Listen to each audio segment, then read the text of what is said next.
Dear students, welcome to the session 12 of Unit 2 work study. In this unit, we will study about the plant layout, its objectives, principles and types. Let us see the definition of plant layout. The first definition of plant layout.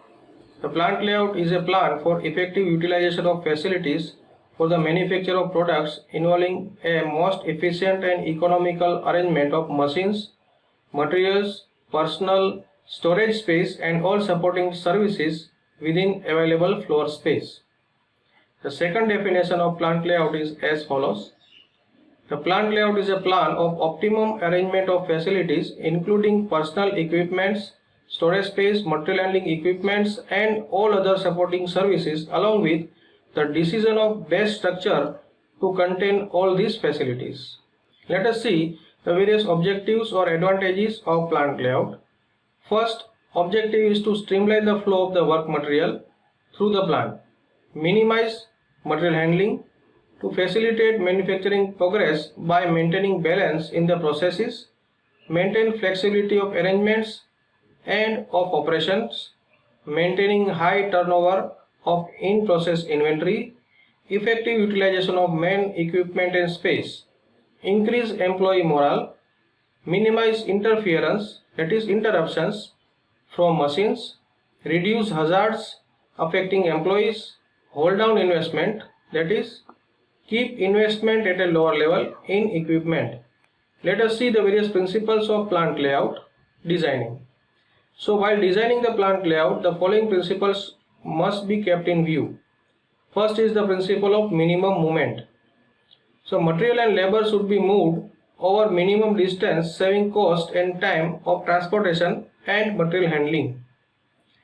Second one is principle of space utilization. All available cubic space should be effectively utilized, both horizontally and vertically. Third is the principle of flexibility. Layout should be flexible enough to adaptable to changes required by expansion or technological development. Next one is the principle of interdependence. Interdependent operations and processes should be located in close proximity to each other to minimize product travel. Next is principle of overall integration.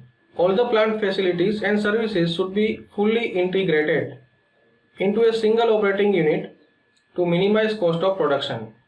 Next is principle of safety. There should be inbuilt provision in the design of layout to provide for comfort and safety of worker. Next one is principle of smooth flow. The layout should be so designed as to reduce work bottlenecks and facilitate uninterrupted flow of work throughout the plant.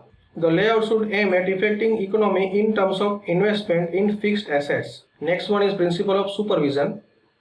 A good layout should facilitate effective supervision over workers.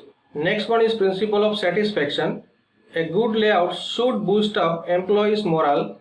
A good layout should boost up employee morale by providing them with maximum work satisfaction.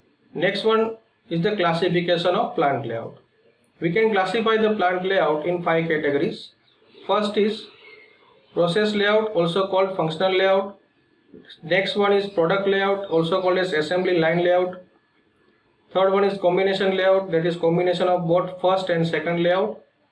Fourth one is the fixed position layout, also called the project layout. And next one is the group layout or cellular layout.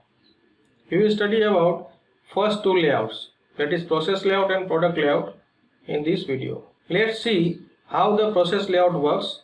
The process layouts are the layouts that groups resources based on similar process or functions.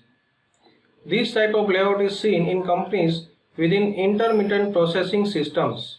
Process layout is recommended for batch production. All machines performing similar type of operations are grouped in one location in the process layout, that is all lathes, all milling machines, etc. are grouped in the shop will be clustered in like groups.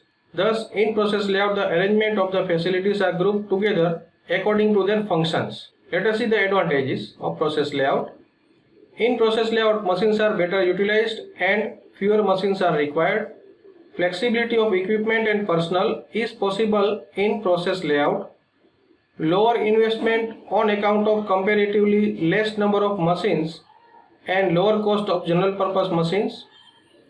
higher utilization of production facilities, a high degree of flexibility with regards to work distribution to machinery and workers.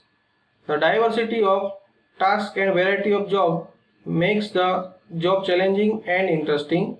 Supervisors will become highly knowledgeable about the functions under their department.